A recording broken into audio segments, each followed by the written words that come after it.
Welcome to an all-new episode of Getting to the Truth in This Art. I am your host, Rob Lee, and today I'm joined by, this is a treat for me, actually, folks. I'm joined by Gerald Watson and DJ Two-Tone Jones, Shaolin Jazz. Welcome to the podcast.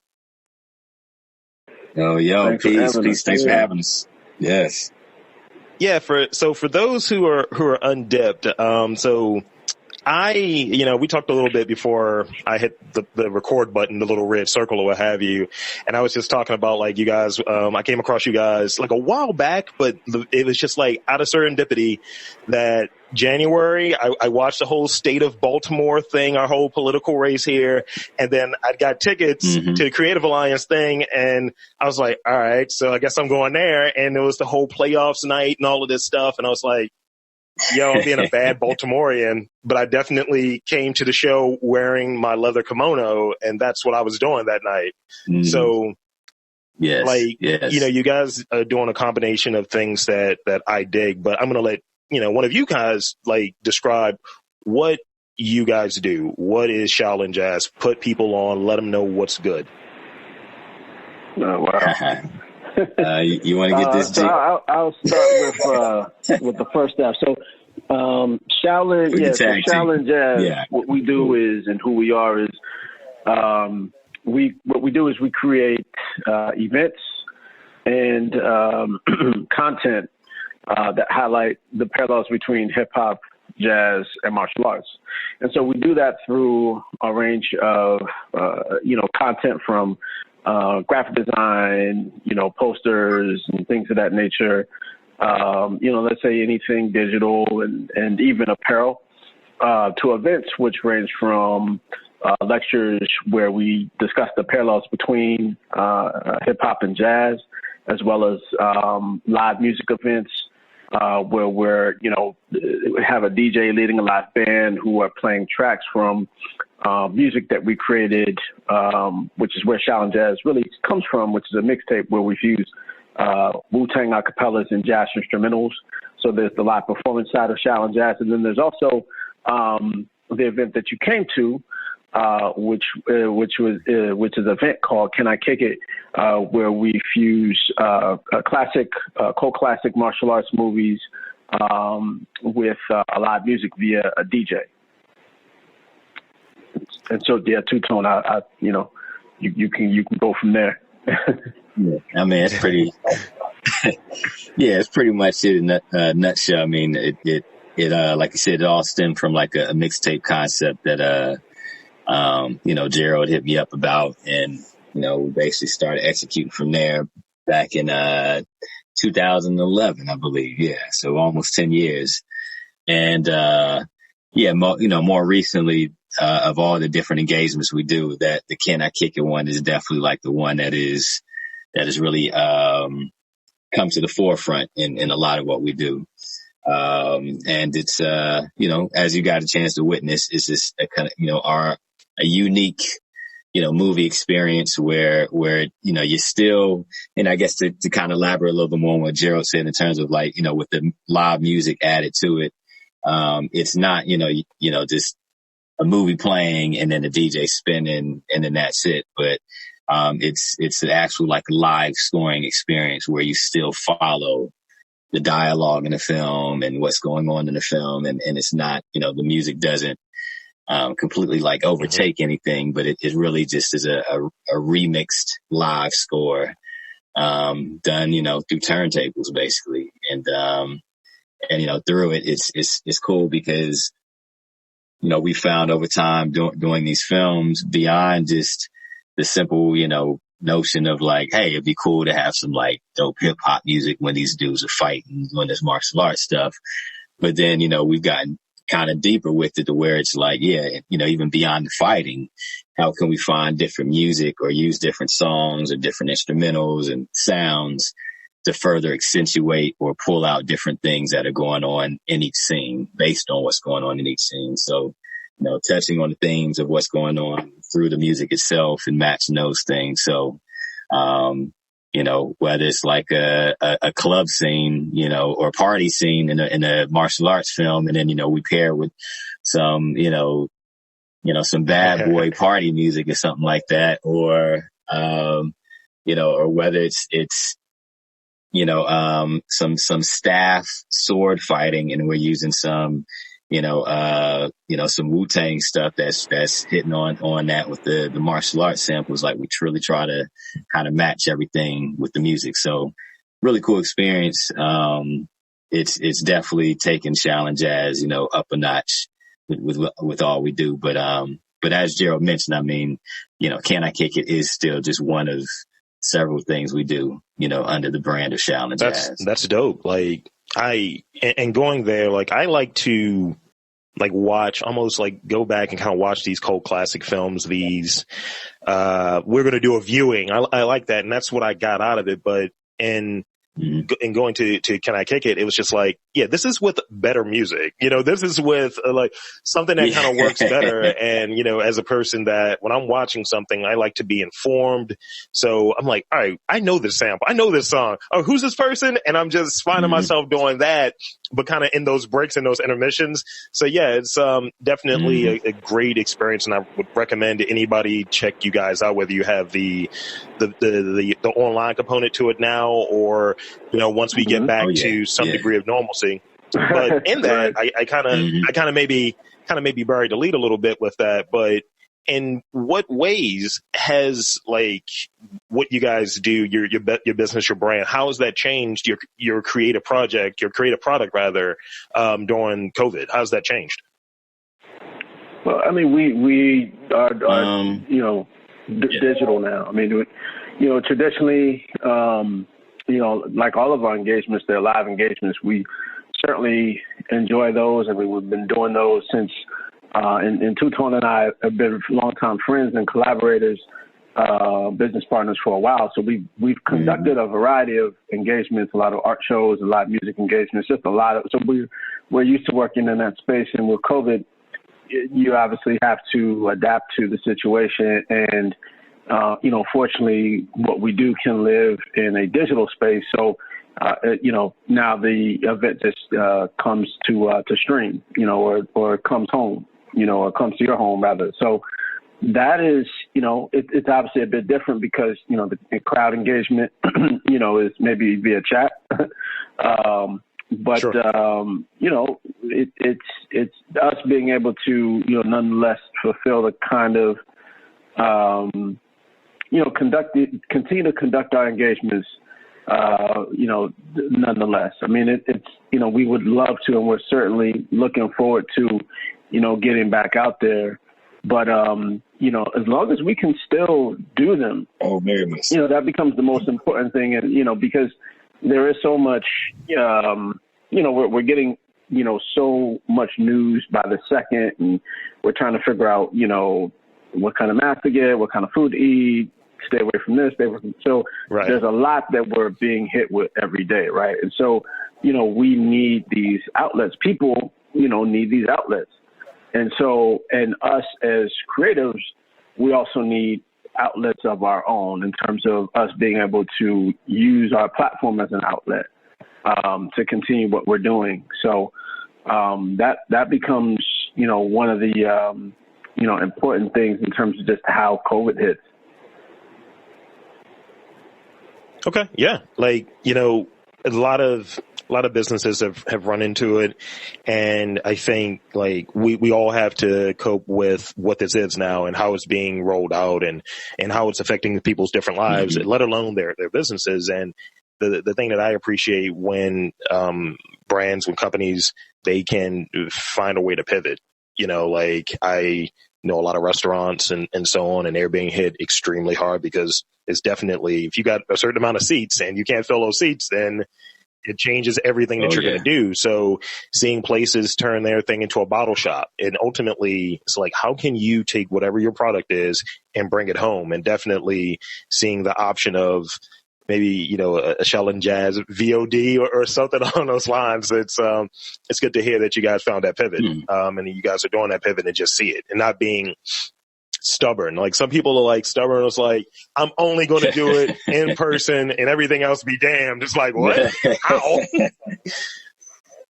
Yeah, we were, you know, I can't lie. Like when this first stuff first hit, like I part of me was still, you know, feeling a little bit like that. And I think honestly, we were, you know, definitely approached this in a more stubborn way before COVID. You know, we want our event to be something where you have to be there to experience it and not, you know, for other legal reasons, not do things such as like recording what we do and having it live online for people to, you know, check out anytime. But yeah, this is definitely like, you know, change things a little bit. We still don't, you know, allow the content to really just kind of live up on the net after we're done. So it is still a thing of like, you got to catch it in real time. And we try to provide opportunities for people to see it again. You know, we restream the films now like a week after we perform them. And, but yeah, you know, definitely with the COVID and everything like that, it's like, yeah, folks have to adapt. We got to bring the music and the art, things like that to people, you know, as best we can. And so, you know, it's definitely the thing that I keyed in on is definitely that kind of, if you didn't see it, you missed it kind of approach. And, you know, that's one of the things. I don't know if you guys watched that show, The Get Down. It was on Netflix.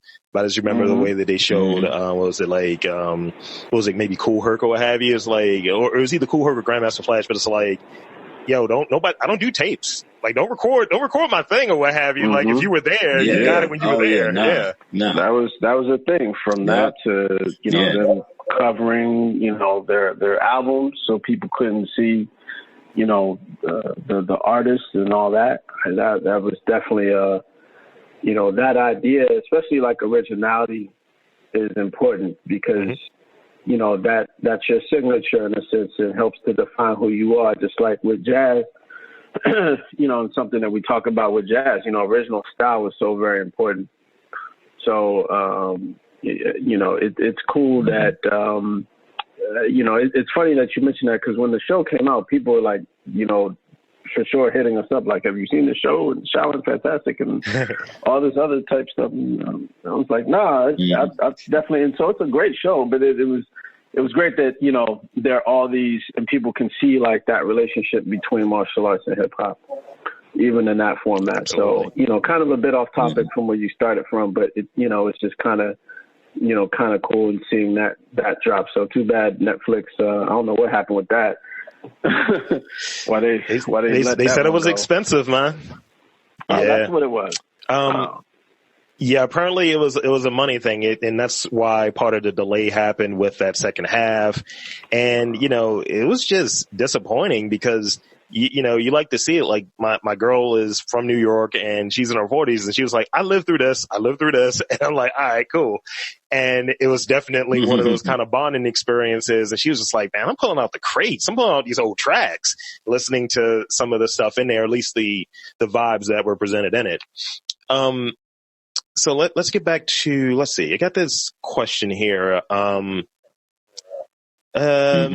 little hokey, but maybe favorite martial arts movie and favorite hip hop or jazz album and jazz album, whichever one you choose. But yeah, you know, nice. Throw it out. All right.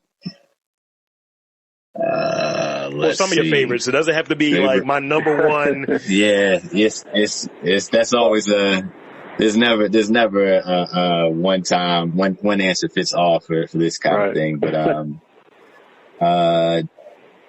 I would say favorite martial arts film. I'm trying to think of like I'll try to narrow it down by like favorite martial arts film that we've featured before. And that's still, I mean, we've had so many. Right. I was so mad that I missed Enter the Dragon. I was like, damn it, what did I do? Yeah. I mean, I hate to keep going back to that one, but you know, Enter the Dragon is just, it was just all around dope. I think had a nice combination just of everything. And it's the most inspiring martial arts film made. It's the most quotables from a martial arts film. I mean, and just the style of Jim Kelly and that, you know, that film kicking off his career alone. I mean, and it was Bruce's best. period. It was Bruce Lee's best film, start to finish. Yeah, I have to go with The End of the Dragon. Okay. Oh yeah. Yeah. Now, Gerald, I'll let you say your favorite film, and now I'll pick back up on album. So my favorite film is funny. It you know, I'm trying to think of one of two. I mean, because we're from us doing this, there are like so many different films that we're now up on, and which is great. Especially watching martial arts films back in the day on Kung Fu Theater and Kung Fu Cinema on Saturdays and Sundays, and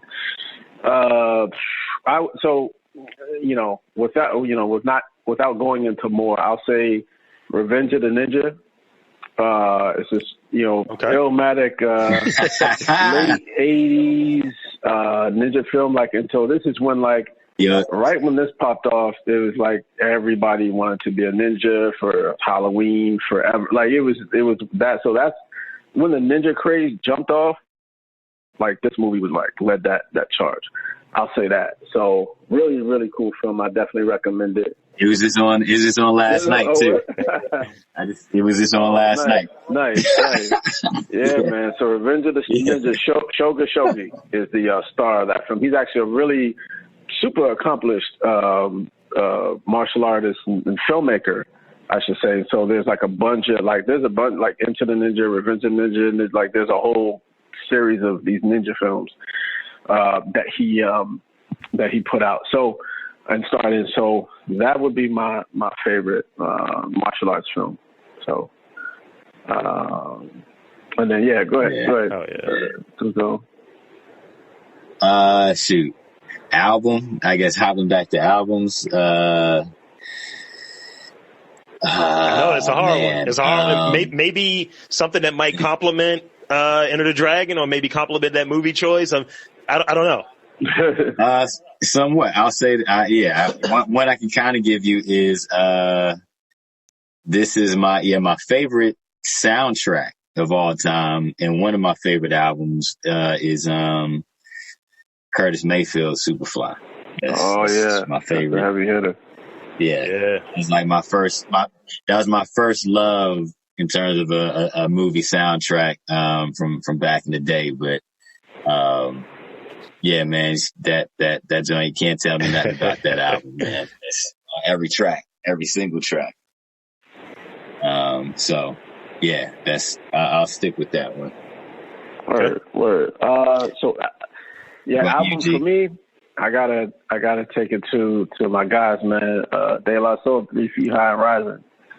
I knew you gonna say that. I mean, because it was funny. I saw, and I always hate to bring it up, but it's actually a funny story. When I first saw that album, it was a cassette. I was at a festival, and I didn't know what bootlegs were. And so when I saw it, I was like, oh, man, these guys look like me, especially Posse reminded me of myself. But I didn't know what bootlegs were. But when I opened the cassette, I was like, man, these don't look like liner notes. It was the color photocopy of the damn cover of the cassette. So, which I probably pay, I don't know, at the time, $8 or something like that. But, the sound was there. Sound was on point. And that just totally flipped me out, man. I was, for still to this day, I was like, this is the kind of music that, and it was Run DMC's first album as well. Actually, were the two joints that I first bought. So, yeah, definitely that Daylight hit different for me. Yeah, it's crazy. I didn't know your 3 Feet High and Rising was a bootleg, because one of my favorite albums, hip hop albums of all time, is De La Soul is Dead. Wow. And I got that from my sister had it on tape, and I took it from her. And saying, funny thing though, when I opened it up, I was like, why don't the liner notes come out? And why does this look like a photocopy? So that was a bootleg too. Right. But the sound was great, and man, yeah, I love that album from for me, that album was the best sketch hip hop sketch for me.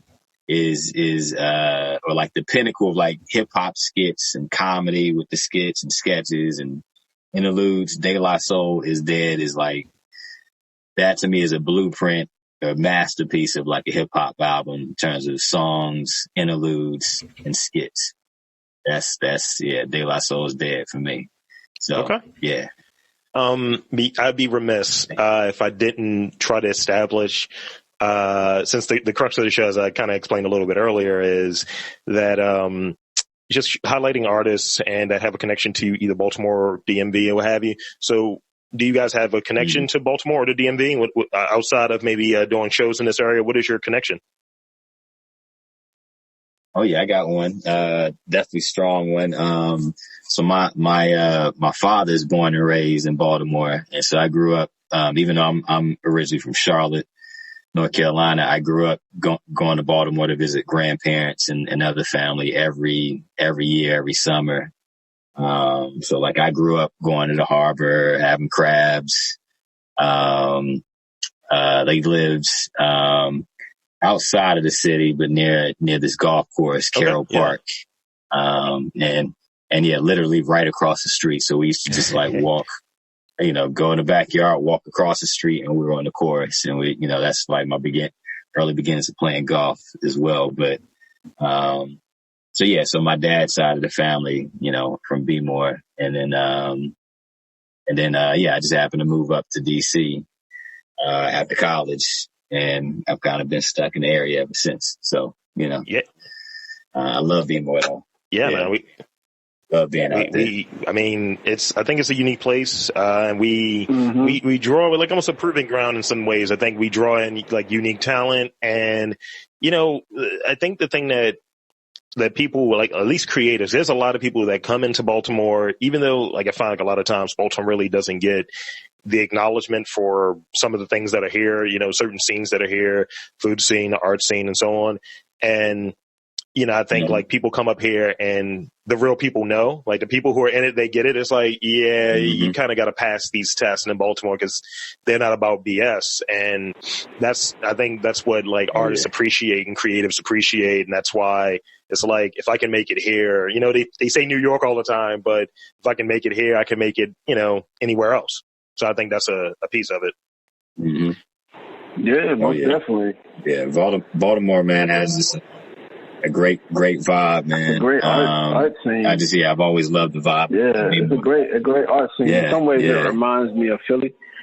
Because Philly has this great music scene, a great visual art scene and performance scene. I mean, a lot of artists.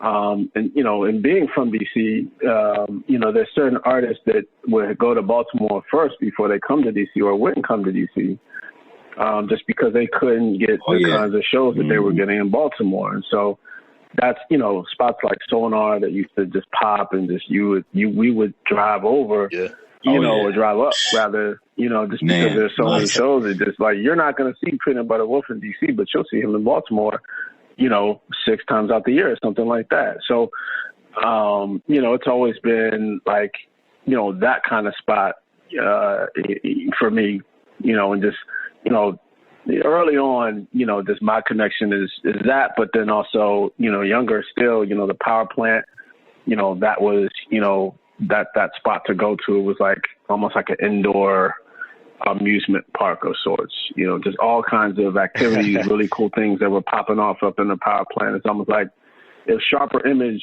was a spot that you could go to and actually like really touch everything and get in everything. It was cool. But beyond that, yeah, man, just like a different vibe, a cool vibe, especially on that the arts and entertainment scene. So, and it's typically, again, this one of those spots that is, showing us love in a variety of ways. That's great. That's great. Yeah, man. Yeah. And speaking on B-More too, I gotta, quickly shout out to, man, rest in peace to my man, Bruce Cooley, who is, him and my sister Missy, was always, definitely Missy used to put together the B-More Dilla, events, and Bruce was involved in that as well. And I got a chance to be at their wedding and be more as well, but Bruce recently passed away. But good dude, and yeah, someone who I met just, you know, in that scene in Be-More, man, just one of many good people from there as well. So, yeah, man, love Be-More. If anything, and Gerald could definitely tell you, man, I was real ecstatic about us locking in somewhat of a residency at Creative Alliance and Be-More. That was really a goal of mine. Was like, I want to be able to do Can I Kick It on a regular basis and Be-More, you know, almost like we do here in DC. So that one was definitely an important gig for us to get. And I hate that, you know, COVID did what it did, but hey, as long as Creative Alliance, you know, still stands, you know, past this, then, you know, we still potentially have a, you know, look forward to having hopefully a home there and Be-More what we do as well. That's great. And that kind of gets me into, and this is towards like the last few questions I have before I give you guys a chance to do some shameless plugs. But the last few questions I got, and maybe I'll combine these two. And I'll ask both of them, but answer them however you want to, because I think they kind of combine themselves. But what would you say that seminal experience, that aha moment for you as a creative has been? And maybe part B to that would be, what would you say your crowning achievement creatively, or, you know, within this project, this business, what would you say that crowning achievement is? You want to go first, G? Man, all right, well, I mean, there's, you know, to be, you know, frank for me, I mean, there's been a variety of things. I mean, just, I'll tell you like this, what I enjoy most is having an idea, bringing it to life, and you know, if people take to it, then that's great. You know, you know, I've had a lot of proud moments. I've worked in, you know, music, and worked in the fashion streetwear scene specifically for a number of years. And so it's great to, you know, be able to, you know, build something with people or create something original and put that in the you know, universe and see what happens. And, you know, when things hit, it's great. And, you know, because it's about, you know, what I enjoy doing. And, you know, not for any particular reason other than that, like, oh, I'm going to do this or this or this because I want this and this and this. It's, you know, having an idea and sharing it with people. So, and, you know, so to sum it up in a sec, it's like, you know, Shaolin Jazz really is one of those things where, you know, despite all the other stuff I've done, and I've worked with a variety of, you know, let's just say you know, bigger brands and things of that nature. And, you know, that's all been cool and interesting. But, you know, for something to, you know, come the way this has, you know, with Shaolin Jazz form and really be taken, you know, taken on by the public the way it has, it's been, you know, nothing short of phenomenal on the real. I mean, this is, you know, this has, you know, created a community. It has allowed us to travel globally. This has allowed us to work with a variety and, you know, develop communication with a variety of our favorite artists, DJs. I mean, you name it. I mean, there's still more who we'd love to, you know, talk to and communicate and perhaps work with. But it has opened a lot of doors. You know, I'll say that, from us traveling to Ethiopia to us building relationships with artists like Smith & Wesson. I mean, it just, you know, I don't want to even go through all of it, but, you know, and this is a simple idea, you know, that, yeah, you know, me coming to Two-Tone with an idea and him saying, okay, let me see what I can do. And just, you know, it really, you know, him putting together the music the way he did, and it really set things off, I'll say. And, you know, it's been, you know, it's something that we continue to do and still continues to open doors and be generous to us. So, you know, that's, I'll say for sure, Shaolin Jazz is, you know, my crowning achievement up to this point. That's great.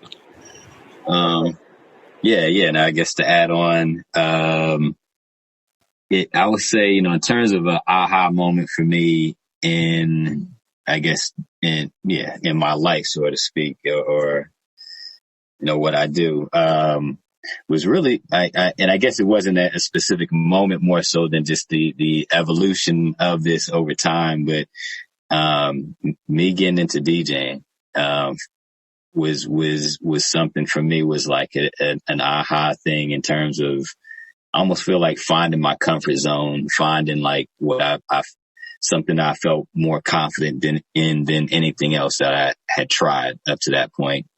And this is something I didn't get into DJing until after college. And when I moved up to DC.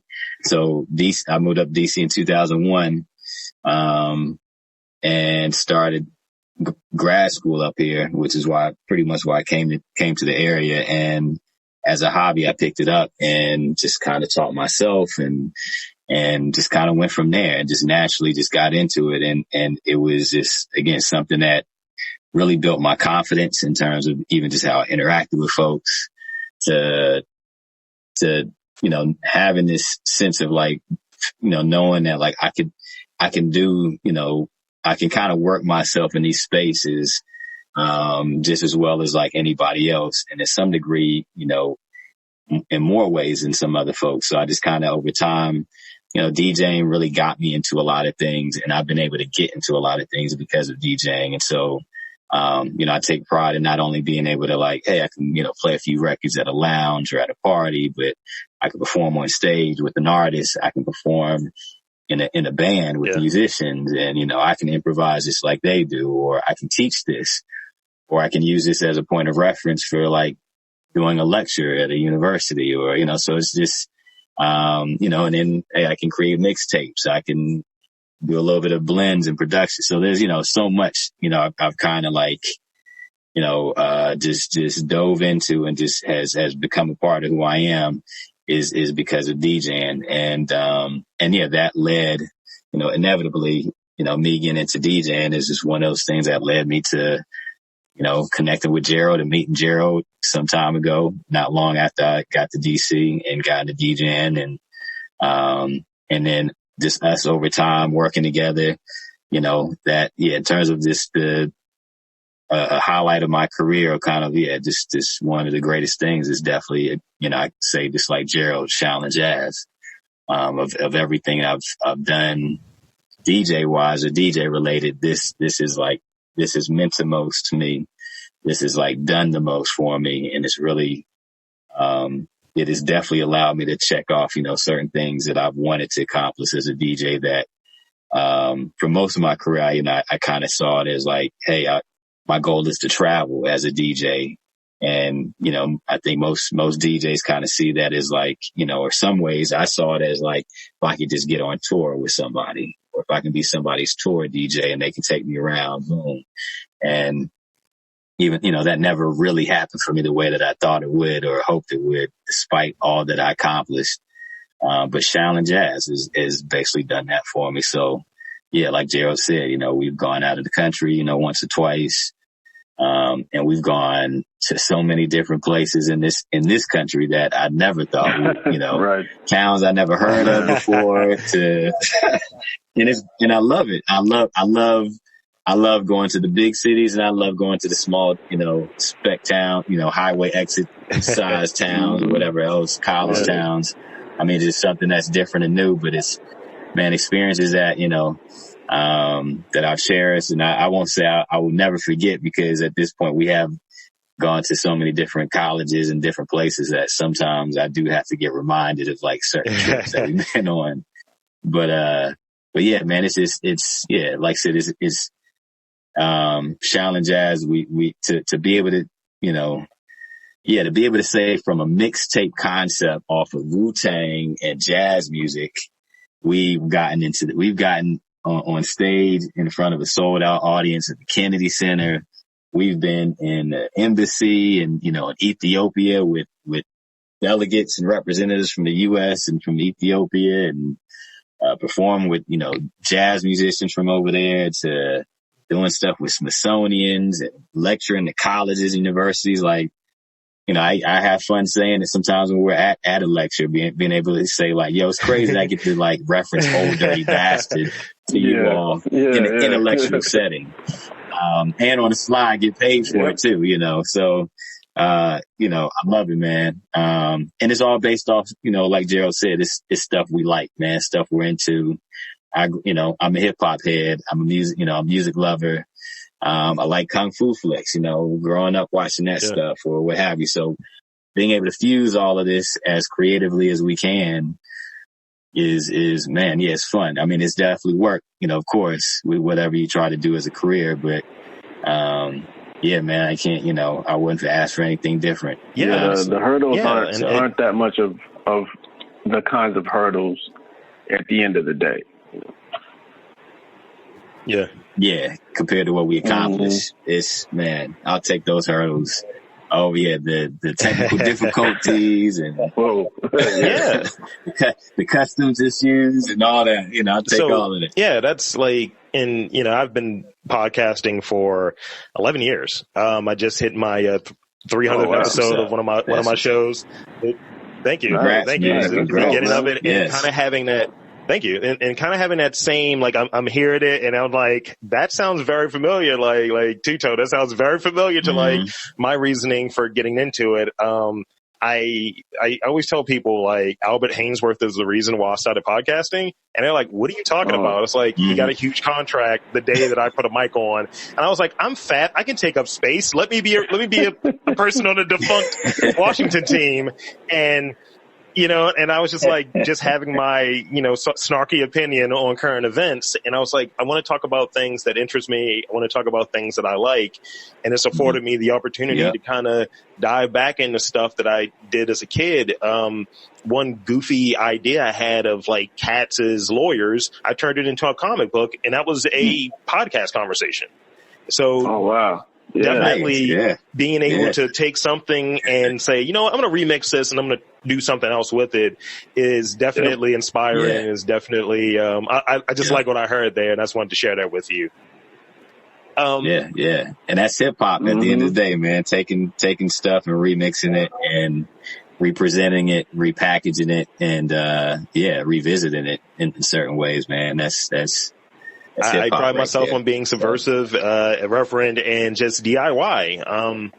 So the one last question I have, and then, shameless plug and all of that stuff, is how important would you say that, I think a lot of creatives run into this kind of issue when they're working with the creative side of things and also working with the business side of things. I think it's compounded when it may be one person. Now, obviously, the two of you are working in tandem, and you may have other people that you're working with to kind of put out like ultimately your product or what have you.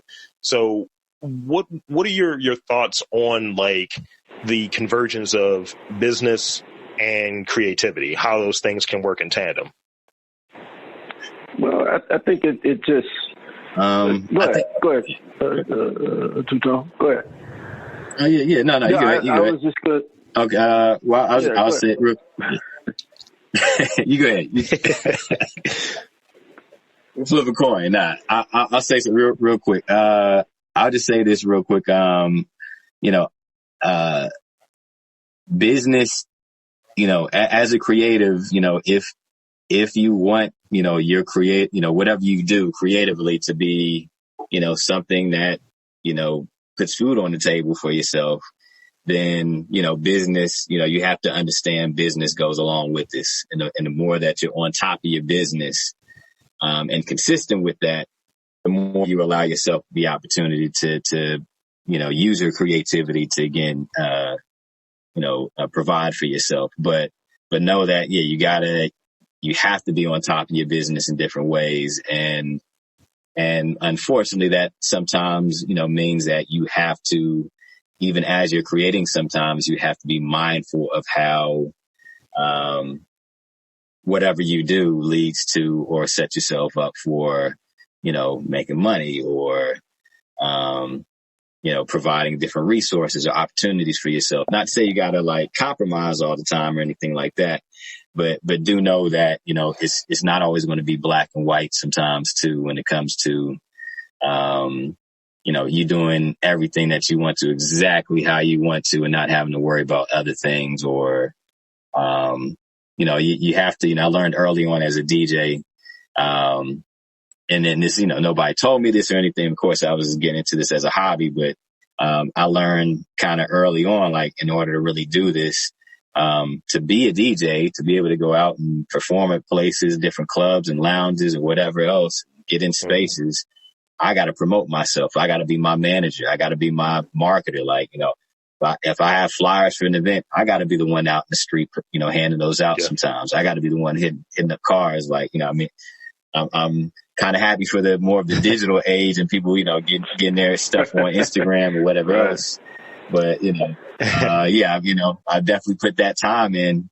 But yeah, you have to like take care of all these things. Like, hey, I have to do, you know, produce my contracts, my invoices, and take care of my W-9, like all of that stuff. So, you know, there's stuff that you will have to kind of learn and pick up on. And the more that you know and you can handle on your own, the less you will have to delegate to somebody else or be rely on somebody else in order for you to get certain things done. So, you know, yeah, so you gotta, it's, and I think this is within almost any profession, you know, if you want to like run your own business or do your own thing, if it's, you know, it might not be about some business number stuff, you know, it might be like, I want to sell candles. Cool. That's great. But guess what? You still need to know certain things about like supply and demand and know how contracts work and know how this and that works. Yes, you can like, you know, delegate that out to somebody else, but chances are you got to pay for that too. That's more money you got to make or whatever. You're not starting off with that kind of capital. So, the more, you know, it's, you know, it's just if anything else, like you got to put that extra work in terms of like the more you can do and know that, you know, you'll need to do for yourself in order to get your business to the next level. I mean, the further you can go without, you know, with stretching your own money too, you know. So a lot of what we do is Shaolin Jazz, you know, we've talked about, Gerald and I have definitely talked about this to even students before. It's like we use our Shaolin Jazz as an example of like a DIY kind of project. To date, you know, we didn't need any like startup capital or money to, you know, get Shaolin Jazz off the ground. And any money we've spent is basically money we've made at this point. But like, you know, getting creative with what resources we have at our disposal. And it's because of our experience too, you know, honestly, and timing that we knew what resources we had at our disposal. We had ideas of like what we could do to get, you know, folks interested or get the word out or get more dialogue behind this thing or, you know, what's going to get people to keep looking at the promotion over and over again. What free platforms can we promote this on? So like, it's, you know, just you gotta, as a creative, you gotta be open-minded and open to like, again, soaking up as much information as you can to like learn how you can, just operate as a business and take what you're doing as far as you can. So that's good. Thank you. Now let's go, G. Sorry. No, I think, you know, what you know, Tone is saying is correct. I mean, if you look, if you, you know, want to make a living off of your art, you are going to have to understand that, you know, there is the business side of it. And that's, you know, the biggest thing that, you know, I think the most important thing that I can impart on that end, you know, it's, you know, because either way, there has to be some structure to it and so on and so forth. If, again, unless you just want it to be a hobby, which is fine too, you know, where you just, you know, it's not the end all and be all, but, you know, if you really want to turn into something, then you have to, you know, it's like anything else in your life. You know, if you want it to flourish, you have to manage it a certain way. And there is, you know, no ifs, ands, buts about it. But, you know, in saying that, I will say, you know, look, if you know, are able to, you know, if what you're doing, you know, is bring in the kind of revenue that will allow you to, you know, hire people to handle the parts of the business that you don't like, then there you go. I mean, that's ultimately what, I think where a lot of people, even if you just want a small operation, which is fine, you don't have to have a big, situation in order for your business to run. I mean, some people, they like that, but, if you just want to have a, say a small to mid-sized company, again, you delegate the work, but that only comes from you being able to, start, at a certain place where you also understand how your business is run. Because otherwise you're not going to know what you need and so on and so forth. So, what do you want? Do you want, the hobby, or do you want to live off your art? Because even, visual, like painters and those kinds of guys who really aren't like business people, and oftentimes they'll tell you, I'm not really a business person. I just enjoy art. They have people around them that understand those roles. And that, there are people who are happy with being accountants. There are people who enjoy law, so that's what they do. You know what I'm saying? If you can afford to do those, to hire that kind of, those kinds of individuals to build up your business, then, I think, that's what you look for. Otherwise, it's just a hobby. And again, there's nothing wrong with that either. Those are great answers, and you're off the hot seat. I guess that's the way I'll put it. So, we have a few minutes left before we wrap up here. Feel free to plug whatever you want to plug, your social media, your website, whatever you guys want to plug. This has been a treat for me, so thank you. Hey, thanks again for having us. You folks can get more information on all that we do. First and foremost at ShaolinJazz.com. We're also on Twitter, Instagram at Shaolin Jazz. But coming up actually next week on Thursday, August 20th, we'll be not only continuing to present another one of our Can I Kick It live stream screenings, but this time around we're actually going to be teaming up with the Freer Gallery of Art and Smithsonian to present a film as part of the 25th annual Made in Hong Kong Film Festival. So we'll be presenting a film on Thursday, the 20th of August, and it will be a screening of kind of a contemporary martial arts cult classic film called Kill Zone 2. So that will start promptly at about 8 p.m. It's going to be free screening. So just go over to ShaolinJazz.com for more information, or you can even go to the Freer Gallery of Art Smithsonian website for more information on that as well. But we continue to do this live stream series once every 2 weeks. That same weekend too, or same day, really, the 20th and the 21st, we're also going to be doing a special double header screening for the 46th annual National Society of Black Engineers Convention, NSBE convention. So for any NSBE folks out there, look out for us that Thursday and Friday, the 20th and 21st. We'll be doing two Can I Kick It screenings, live stream screenings, just for the convention audience. So yeah, we got some stuff on the horizon coming up, and still staying busy, COVID or not. Right on. Well, that's great. Yeah. So I guess I'll conclude the show. So for Shaolin Jazz, this is Rob Lee saying there's art in and around Baltimore. You just have to look for it.